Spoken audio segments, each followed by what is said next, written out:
Assalamualaikum warahmatullahi wabarakatuh. Bergabung lagi dengan saya di Daily Lisa John. Dalam video kali ini saya akan membagikan mengenai seleksi sampel pada perusahaan manufaktur yang terdaftar di DBEI periode tahun 2016 hingga 2020. Apabila teman-teman memerlukan data ini, teman-teman bisa lanjut ke Instagram saya.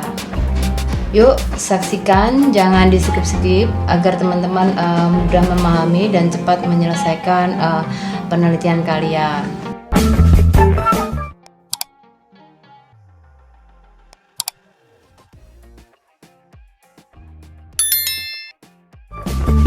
Pada video kali ini saya akan membagikan mengenai seleksi sampel perusahaan manufaktur pada periode tahun 2016 hingga tahun 2020. Jadi penelitian ini nanti menggunakan 5 tahun. Nah, nanti dalam seleksi sampel ini saya menggunakan teknik purposive sampling, yaitu berdasarkan dengan kriteria.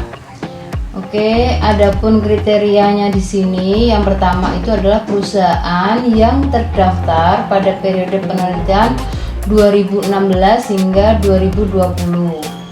Untuk yang kedua itu adalah perusahaan yang menggunakan mata uang rupiah. Nah, yang ketiga itu adalah perusahaan yang mendapatkan laba selama periode penelitian tahun 2016 hingga tahun 2020. Nah, jadi di sini ada kriterianya 3, nanti diperoleh sampel berapa. Nah, ini sudah saya membuat kolom, tinggal nanti mengisi. Oke, jumlah populasi perusahaan yang terdaftar di BI hingga tahun 2020 itu sebanyak 195. Nah, teman-teman bisa lihat di sini 195 itu teman-teman bisa lihat di tinggal ketik aja perusahaan manufaktur yang terdaftar di BI. Ini saya menggunakan Edley. Nah, ini di sini teman-teman bisa klik ini. Nah, ini sudah di sini sudah ada perusahaan manufaktur dengan berbagai macam sektor. Misalkan di sini sektor industri dasar kimia itu ada 6 perusahaan, sektor keramik, porselen dan kaca itu ada 7 perusahaan. Jadi teman-teman tinggal masukkan semua ini. Nah, di sini semua ini dimasukkan hingga yang terakhir itu adalah subsektor lainnya. Jadi subsektor lainnya itu ada 2. Nah, ini sudah saya tabulasi data. Itu sebanyak 195 perusahaan. Jadi di sini nanti populasinya ada 195. Nah, kalau seleksi sampel teman-teman harus minimal membuat ini mentabulasi data. Misalkan saya di sini menggunakan misalkan total aset, karena untuk mengetahui apakah perusahaan itu terdaftarnya itu menggunakan menggunakan mata uang rupiah atau dolar. Nah, dengan kalau laba itu perusahaan ini berarti nanti di sini berarti total aset dan laba. Jadi teman-teman bisa tahu apakah perusahaan menggunakan mata uang rupiah. Untuk laba itu teman-teman bisa mengetahui kalau rugi atau laba. Jadi di sini saya sudah memberikan kode warna-warna ini, dimana hijau itu berarti perusahaan ini belum masuk IPO di tahun ini, berarti dia 2016, 17, 18 dia belum IPO, IPO-nya mulai di tahun 2019. Nah, kalau masalah IPO ini teman-teman nanti bisa melihat di sini. Misalkan ini untuk Toys, nah ini IPO-nya di tahun 2020.